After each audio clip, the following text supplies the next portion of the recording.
All right. Welcome, everyone, to the Women of Soul Aligned Business Podcast. I'm your host, Joe Che, and I help women uncover their soul purpose and build and scale their businesses through affordable masterminds and one on one mentorships, where we just implement all those masculine structures, the project management, the technology, the AI, the databases, so they can have a strong impact in the world. And this means a lot to me. It's at my heart. And I'm here with Sana Atherton. She is a trauma informed somatic guide, breathwork facilitator. She loves the wilderness. You can see this beautiful lake in the background. And she's really helping to serve other high performing women, regulating their nervous systems and reclaiming their inner power. So, welcome, Sana. Oh, thanks, Joe. It's amazing to be here. So tell us a little bit on your journey before we started. You started sharing. It's like, okay, my journey has looked very different. Can you tell us a little bit about your journey in business and doing these really beautiful work as in mental health and helping others? So, my journey started off in Finland. I qualified as a practical nurse, specialized in mental health and substance abuse support, crisis support, as a very young woman, and decided that I would go and look at the world out there a little bit first before I settle into life in all seriousness. And first stop was London, where I ended up staying for more or less 8 years. And during my time there, I discovered a lot about myself and a whole other way of doing things. The idea of involving the body in what we are feeling, what we are doing, was enlightened to me in London, actually through acupuncture. So that was the beginning of all the somatic stuff.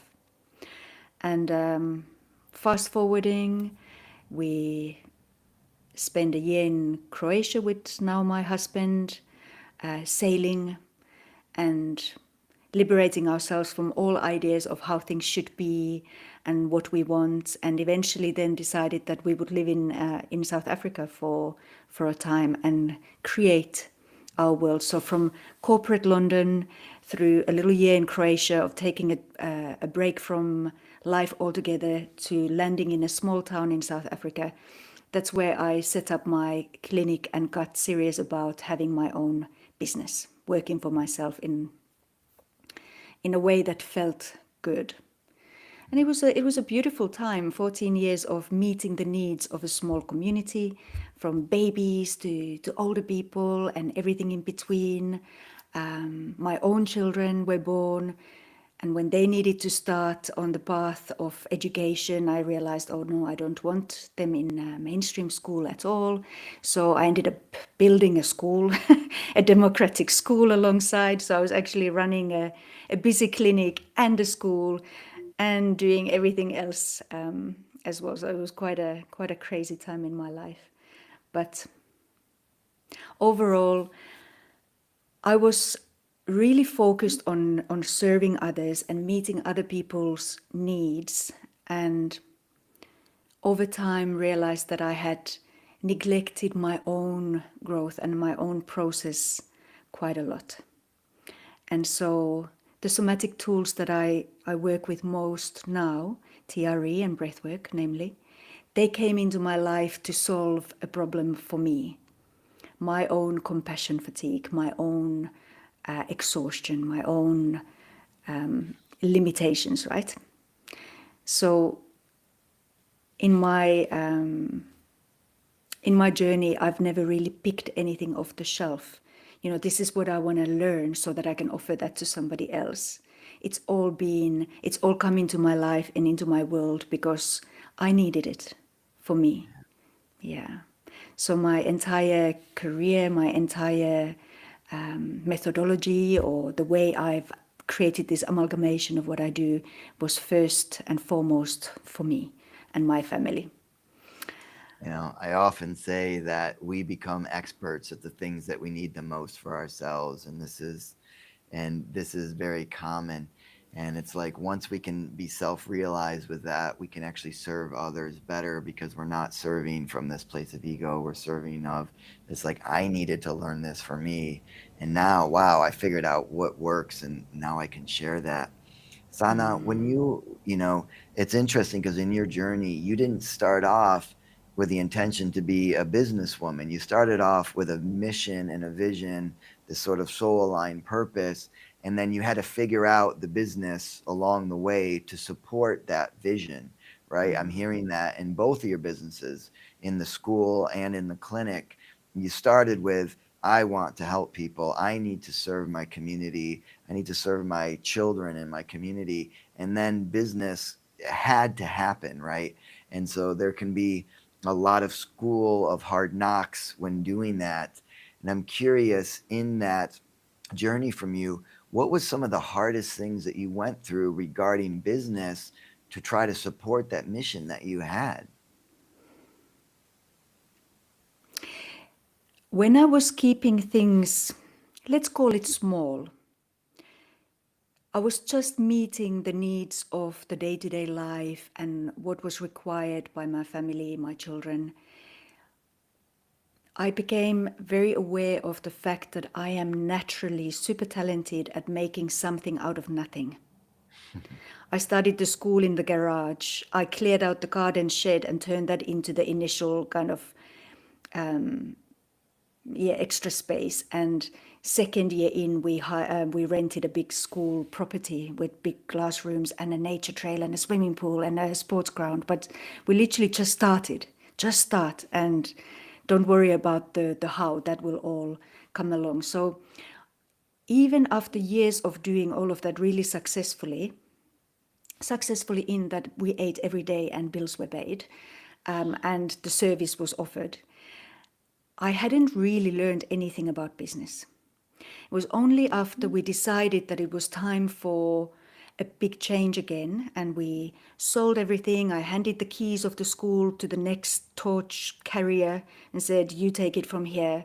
And we sailed out of Cape Town, crossed the ocean, landed in the Caribbean with our little 44-foot sailing boat, the family, with food for 3 months on board, like, let's go and set up new life.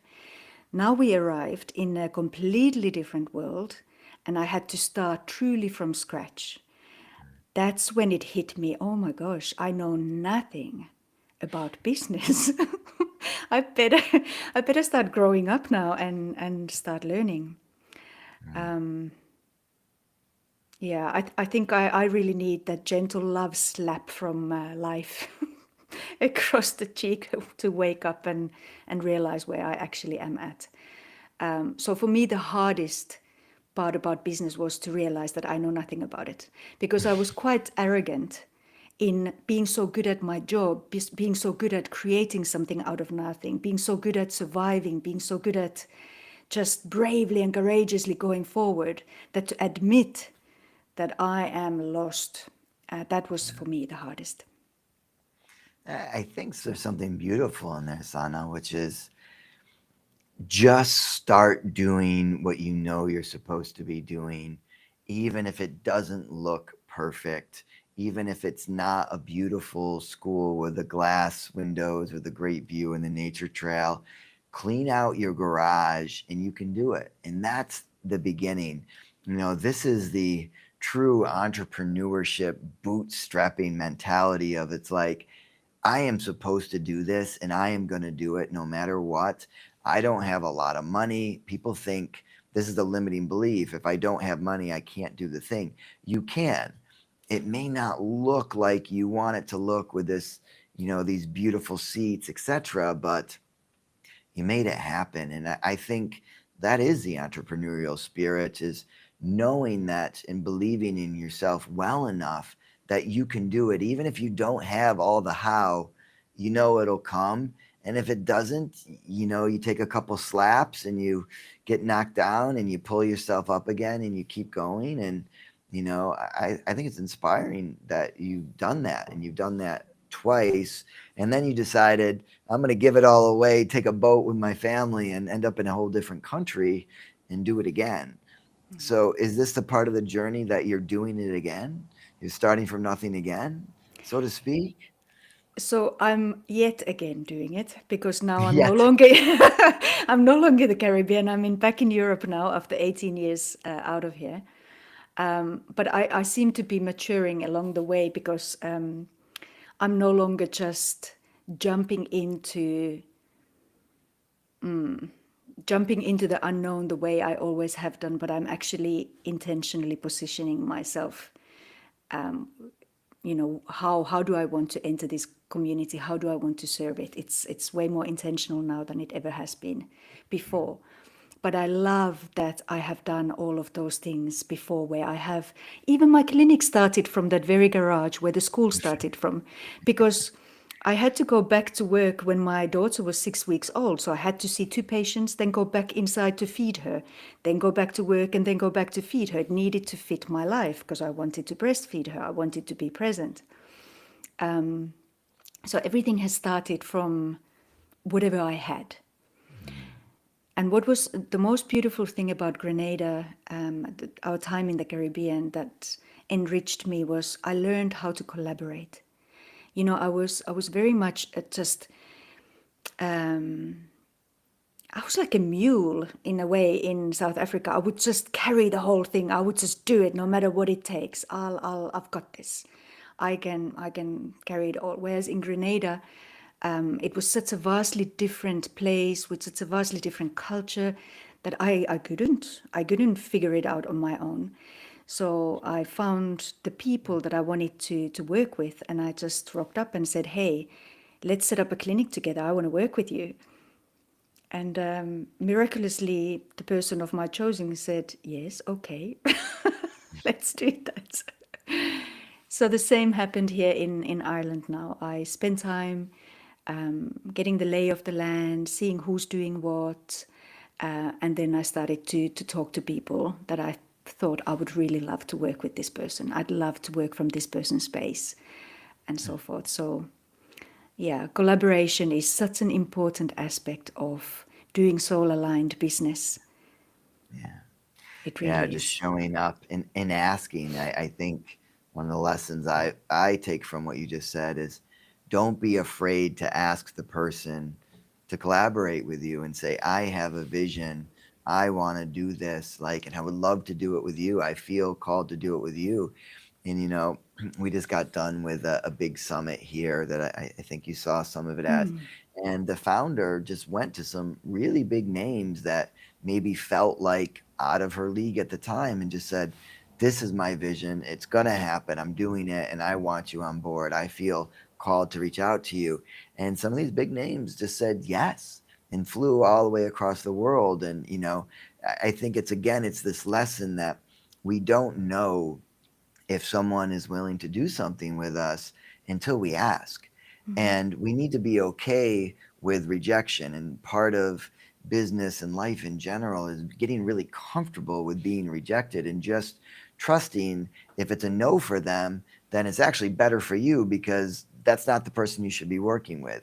But when they say yes, it's like it can feel really good, and it can, that sometimes it can just be that little spark or that little push that gets you to the next level or opens up the next door that can really change everything. And I know that, you did the Uncovering Soul Purpose, sort of those questions that I have. And one of the things that came out of that was to open up your own retreat center, which felt really exciting for me. And I'm curious, as you sort of been over the years, you've done a lot of these businesses. What would you go back and tell that younger self that didn't have that experience? What is the wisdom that you have now that you could share with your younger self? Because I've learned that sometimes that can resonate with lots of people.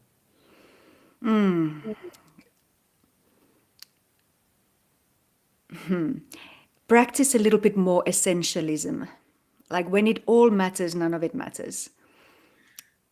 I had such abundant energy that I was running after every shiny thing. And I think a little bit more, although being led by the heart impulses, but still staying a little bit more on track of what it is that you want, and not be afraid of the rejections and the doors that close and the missing out. Yeah. Yeah, yeah. That's a big one is what I'm hearing is staying focused. right? And it's like, or being to have a stronger filter with your opportunities. That I struggle with this a lot. ADHD, a great opportunity comes, and many times the most current, or the one that's in your face immediately, tends to be the most exciting one. And there's something really beautiful about setting out on a goal and an intention and sticking with it for a while. There's been times where I've had failed businesses because, not because it wasn't a good idea. I built the whole thing and I got to this place, and then it was like, oh, I was kind of bored of it. I like the building of the business better than like the running it, the day to day sometimes can get a little boring for me. So, this ADHD brain loves the new shiny object. So, there's been many times where I've had to say to myself, and one of them is right now, where it's like I had to look at things and say, no, I'm going to keep committing to this even for the next year. Another year, whatever it is, I'm just going to keep pouring my energy into it, because the most successful businesses that I've had, it takes more than a year. Usually, sometimes it can happen very quickly, but many times it takes a year or more until all the systems are built, until that wealth machine is generating and just churning in money. And if you stop when you get to the good part and you don't really ride it out, sometimes you can miss some things. So something I'm hearing from you is a reminder: one, to filter all the new opportunities, and to stick with something for a while, even if in the beginning it's like you're just like, I'm not sure if this is going to work or not, but keep putting in, figure out where that sticky point is. For me, it was a lot of like marketing and sales. I don't really like that, right? So, how do you, okay, well, then I either need to get good at it or find someone else that was is good at it. So, for you, saying to your younger self, a reminder to stay focused, be careful of the shiny objects, filter. The other thing I'm hearing from you is to ground maybe some of the big visions with some practical experience, or with maybe taking the big vision that's way up here and making sure we're focusing on building, getting to one of the milestones before that. Yeah. And also just maybe getting to it, it shouldn't be overlooked how important it is for us to get to know ourselves deeply.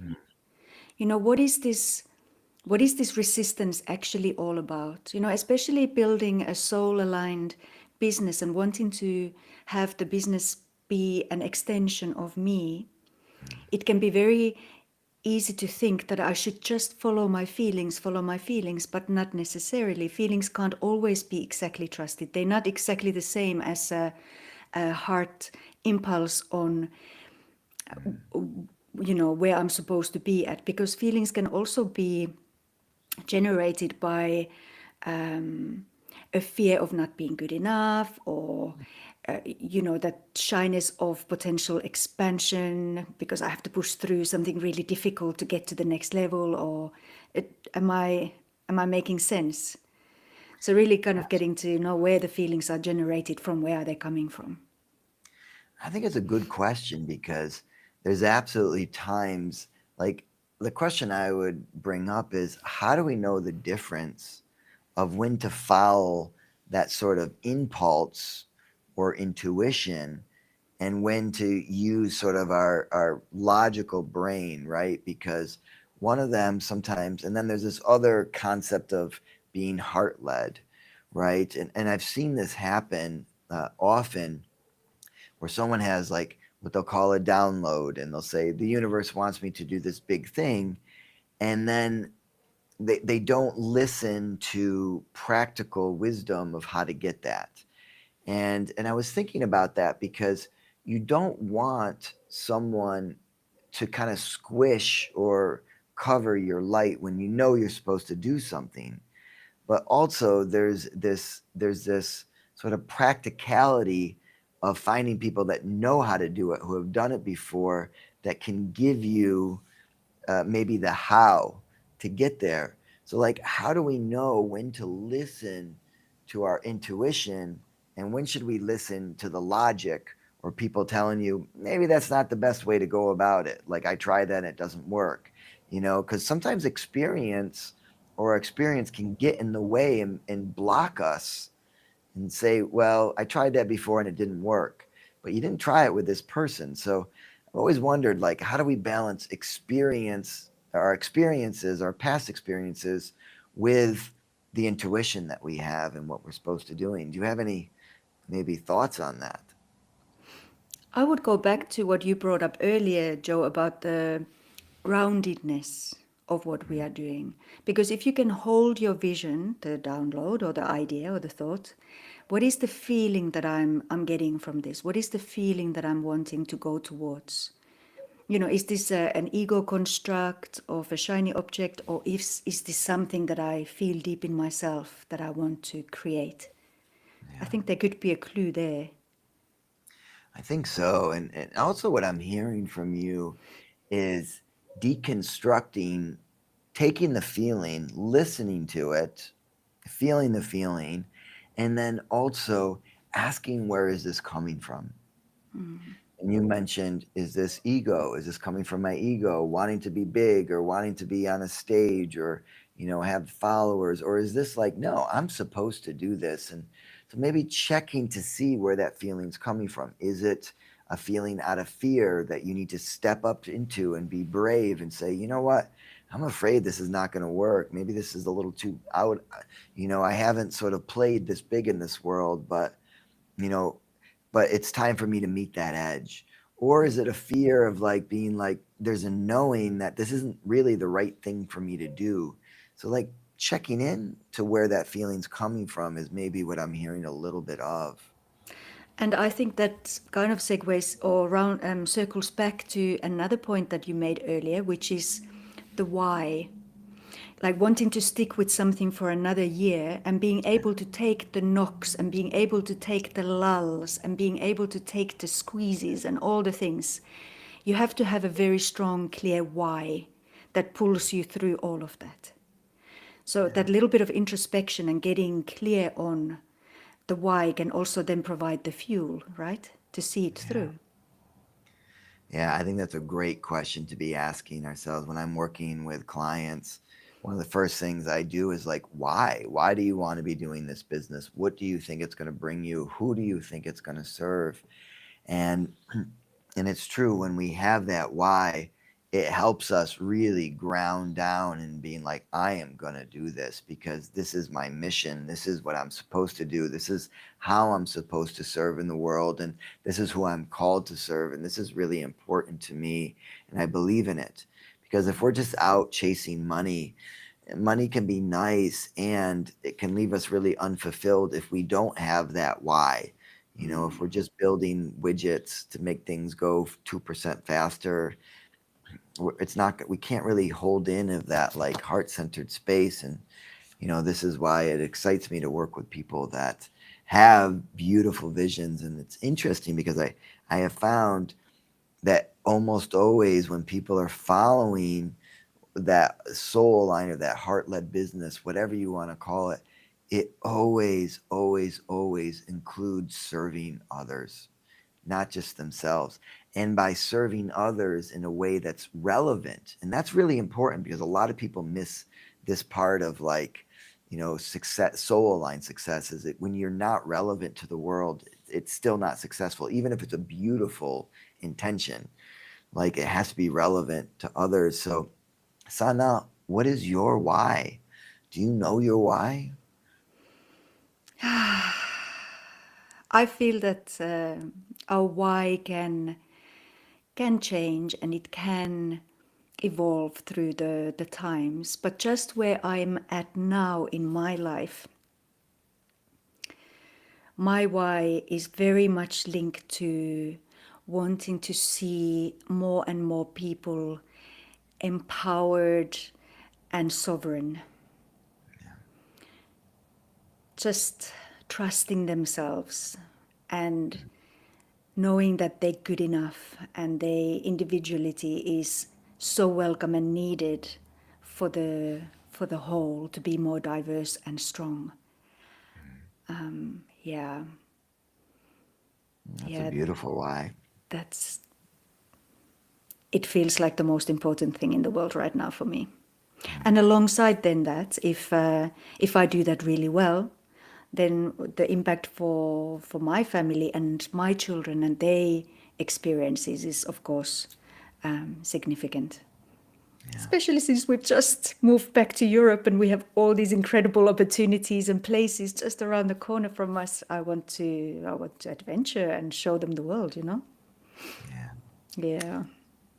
So I was thinking about what is my why underneath, and it's true. Sometimes it changes, but I think for me, I really believe that everyone has things. They have a purpose and a function inside of this ecosystem, this universe. My perspective is they're actually inside this living organism, just like inside the body, and that we all have a function, and we are the happiest when we're executing that function and that purpose, and when we're really happy within ourselves, and when the things that make us happy are the things that we love to do. So that's like the clue. It's part of the clue of like, my God, I feel so fulfilled and so happy when I'm serving others. And then when, we are happy and we're doing what we love and it's sustainable financially, because if it's not sustainable, you just end up burning out or having to give up.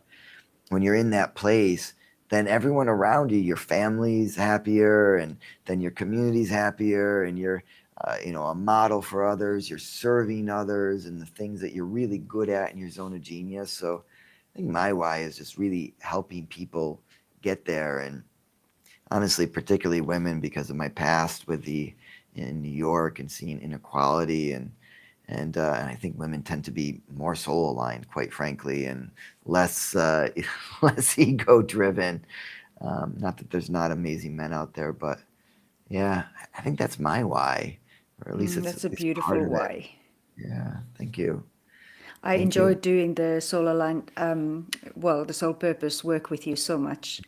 I Yeah, really, I found it really great to pause for a time and contemplate the questions. yeah. It took me Yeah. years to find the right questions to ask.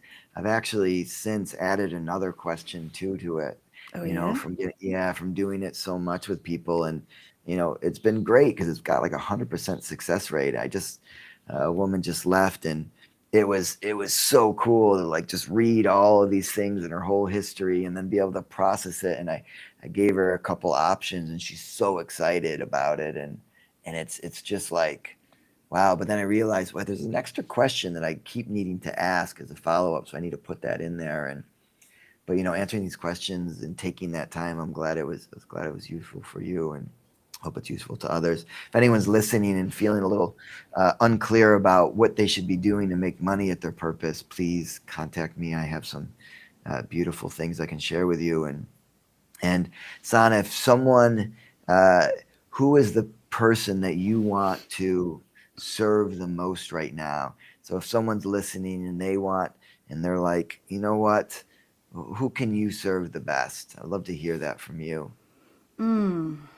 The person who lies awake at 3 a.m. completely unclear on how they're gonna get through this. Like something has to change. Perhaps they are listening to the husband softly snoring next to them, wondering how is he even sleeping? Like, while all of this is happening, how is he sleeping? So I guess I'm talking to perhaps a woman at the just on that cusp of needing something really significant to change, but they just are so driven into the corner of how things are and how they've been for the longest time that they just cannot see where the time, the resources, the strength, the clarity is going to come from taking that next step. I'm really good at standing in that fire with people, navigating that time of change. Yeah. Amazing. We'll put that information. If you are that woman listening to the soft snoring of the husband, wondering how we're going to get through this, reach out to Sana. And if for those who are listening live, how do they find you? Website, email, social media? Yeah, can we drop something in the show notes? I mean, Grow, Recover, Discover is me, so you can find me on Instagram.